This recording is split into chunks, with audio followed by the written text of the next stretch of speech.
Hello everyone, welcome to learning session. This is Sandhya and today our topic for discussion is on ethics at individual level. Before moving towards our session, quickly discuss कर लेते हैं एक बारी highlights of our course and उसके बाद session start करेंगे. As you seen on your screen, under this course, chapter wise question video, Hindi mix English will be there. Previous year question, mock test, mega mock test, complimentary PDF notes and recorded live classes will be provided to you. The timing of our class is in the morning for 1 hour from 7:15 to 8:15 and these classes are available at Class Plus application. For attending these classes you have to download the application and enroll yourself under the course, and the link for the application is given in the description box below. And my friends, do join our Telegram group. On daily basis we are sharing an information that we think important from exam point of view, so do join that group. The link for the group is given in the description box below. The next is, when an individual or business fail to keep his commitment, he get out of individual responsibility, integrity, honesty and dilemma. So correct answer for question 10 is what? When an individual or business fail to keep his commitment, he get out of individual responsibility, integrity, honesty and dilemma.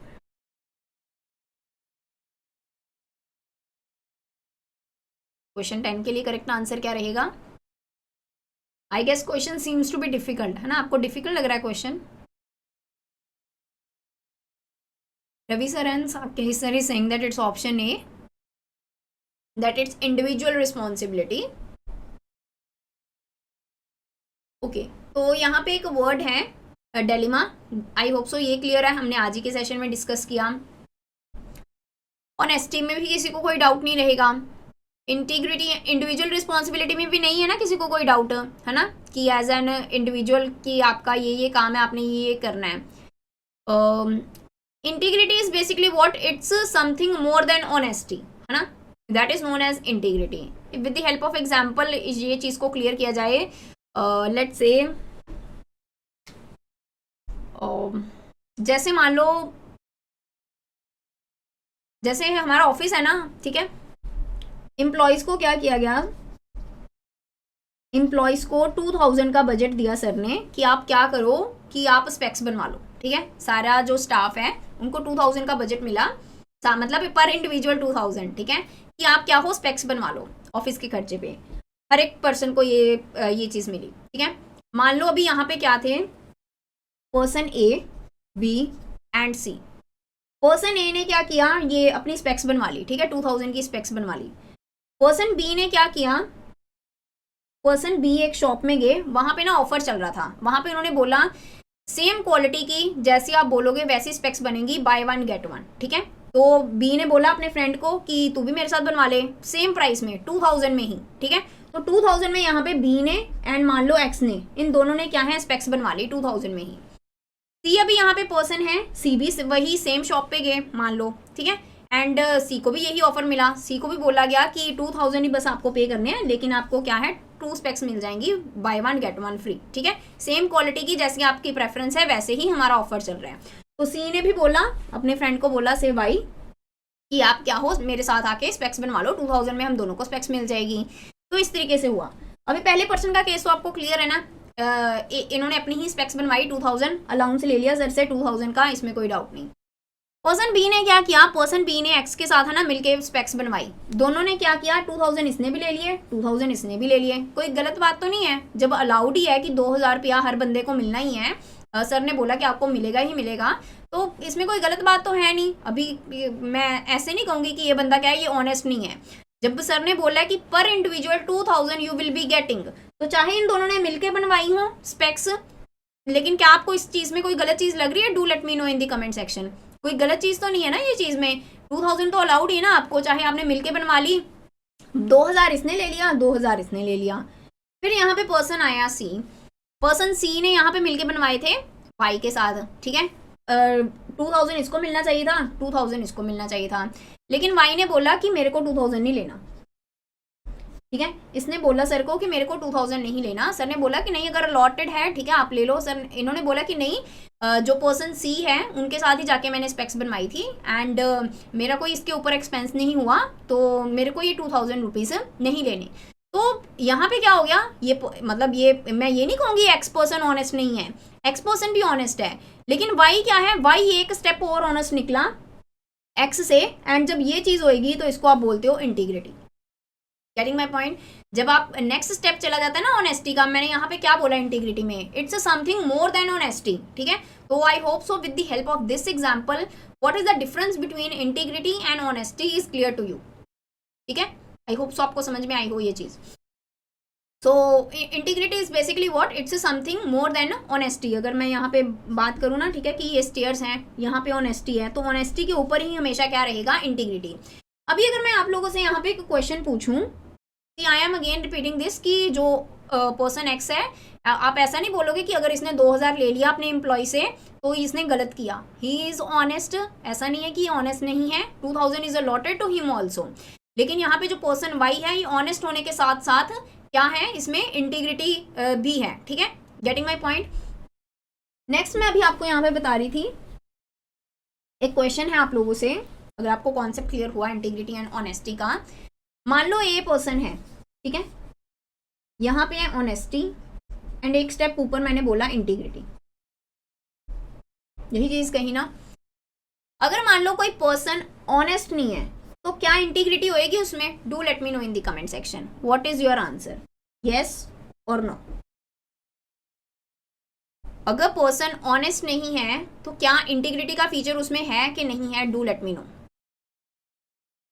No, है ना। Ravi sir, Surendra sir, they are saying that कि ऐसा नहीं होएगा, क्योंकि मैंने आपको बोला कि ऑनेस्टी से ऊपर है इंटीग्रिटी। तो यही चीज आपको यहाँ पे बता रखी है, when an individual or business fail to keep his commitment he get out of what, he get out of integrity. कि जो आपने कमिटमेंट दी कि नहीं, आपने मान लो कि आपने कुछ भी हाइड नहीं करना, ट्रांसपेरेंसी के साथ काम करना है, ठीक है, ऑनेस्टली काम करना है, आप वो कमिटमेंट को फिल नहीं कर पा रहे, ठीक है। तो अगर आप वो चीज भी फिल नहीं कर पा रहे तो आप नेक्स्ट लेवल कैसे अचीव कर लोगे? तो automatically you will be out of integrity, ठीक है। So option B will be the correct answer for question 10। तो इतना ये जो एग्जाम्पल था, ये क्वेश्चन एक्सप्लेन करने के लिए था। It's option B, option B will be the correct answer for question 10। Okay, किसी को कोई doubt, do let me know in the comment section. So correct answer for question 10 is what? It is option B. Then next is ethical reasoning is the process of recognizing which include decision require ethical judgments, determining reasonable course of action, selecting the course of action and all the above. Reasoning I hope so आपको clear हो, most of the students का favorite subject रहता है mathematics, English and reasoning में, है ना। सो ethical reasoning के बारे में भी यहाँ पे बात हो रही है, that ethical reasoning is the process of recognising what, it include what, decision require ethical judgment, reasonable course of action, selecting the course of action. तो ये सारे ही पार्ट रहेंगे, डेफिनेटली सारे ही क्या रहेंगे आपके एथिकल रीजनिंग के पार्ट रहेंगे। Option D will be the correct answer for question 11, ठीक है।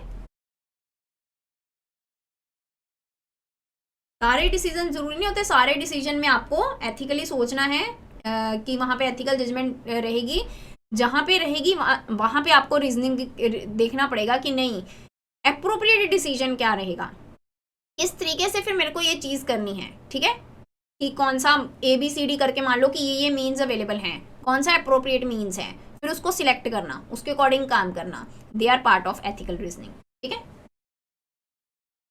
So ethical reasoning is basically what? It's a process of ethical judgment, determining potential reasonable course of action, finding support for potential course of action, then select the course of action best supported.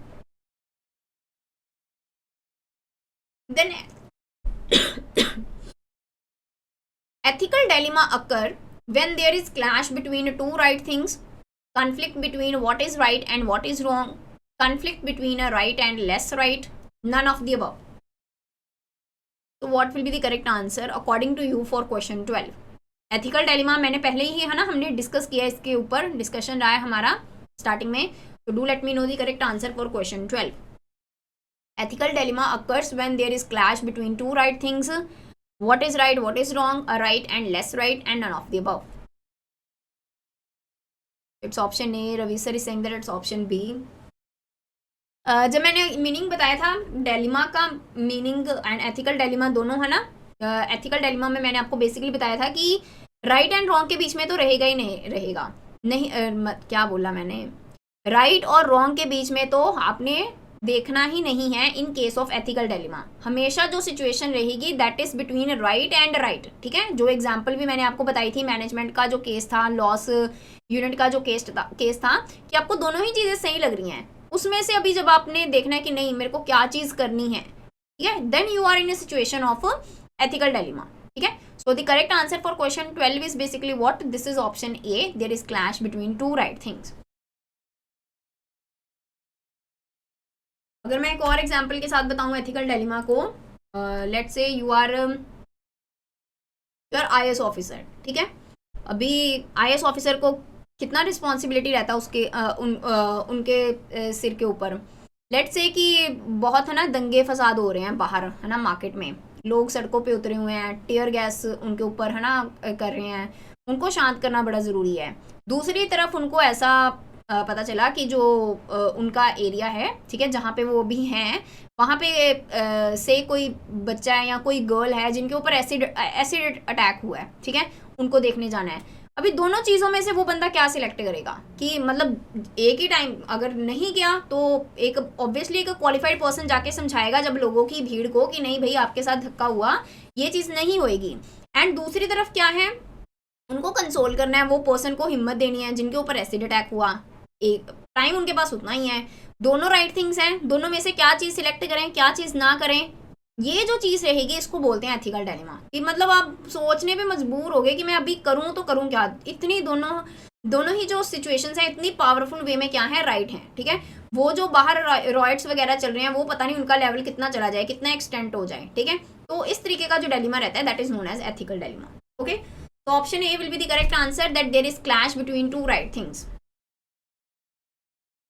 So when both the contending actions containing moral element and both such actions therefore appear to be ethically right, the situation result into ethical dilemma. Thus an ethical dilemma occur when there is clash between two right things. Then question 13 is basically relating with the above statement describe the step followed in. तो ये कुछ steps given है. First step is what? All decision must consider and reflect a concern for interest of these stakeholder. Ethical values and principles are morally superior to non-ethical ones. It is ethically proper to violate an ethical principle only when it is clearly necessary according to the decision maker's conscience. The above statement describe the steps followed in case of character-based decision-making model, ethical dilemmas, both A and B, and none of the above. ठीक है, तो ये जो steps हैं basically ये आपका एक model है that is known as character based decision making model. ये मॉडल है कि आगे हम थोड़ा डिस्कस करते हैं। ये जो स्टेप्स हैं बेसिकली ये मॉडल में आप क्या हो डिफाइन करते हो ये स्टेप्स को, कि कई बारी ये जो मॉडल है ये कहता है कि जो एथिकल वैल्यूज़ हैं वो उनको ज़्यादा इंपॉर्टेंस देनी है as compare to non ethical values. And कई बार अगर डिसीजन मेकर को लगे कि नहीं कुछ एथिकल्स वैल्यू जो हैं मेरे को वॉयलेट करनी पड़ेंगी ये पॉइंट पे आके सो दैट कि मैं अप्रोप्रिएट डिसीजन ले सकूं, तो वो वैलिड है, ठीक है। तो ये जो आपका करेक्टर बेस्ड मॉडल है ये सारी चीज़ें बोलता है that all decision must consider and reflect a concern for interest of the stakeholder whether internal और whether external, that some ethical values and principle are more superior to morally superior to non-ethical ones and ethically proper to violate an ethical principle if it is right from the point of view of decision maker. So they all are steps followed under character based decision making model. Option A will be the correct answer for question 13. अभी ये model है क्या basically, Josephson Institute of Ethics has developed a character based decision making model that can be applied to general decision making, many common problem and during ethical dilemma. It involves basically 3 steps. What are those steps? All decision must take into account and reflect a concern for the interest and well-being of affected individual. आपने जो भी decision लेना है जो बंदा उससे effect होएगा उनको कंसीडर करके लेना है.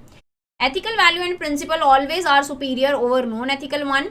When faced with a clear choice between such value, the ethical person should always choose to follow the ethical principles. It is ethically proper to violate an ethical principle only when it is clearly necessary to advance another true ethical principle. Which according to the decision makers conscience और will produce the great balance of good in the long run. ठीक है,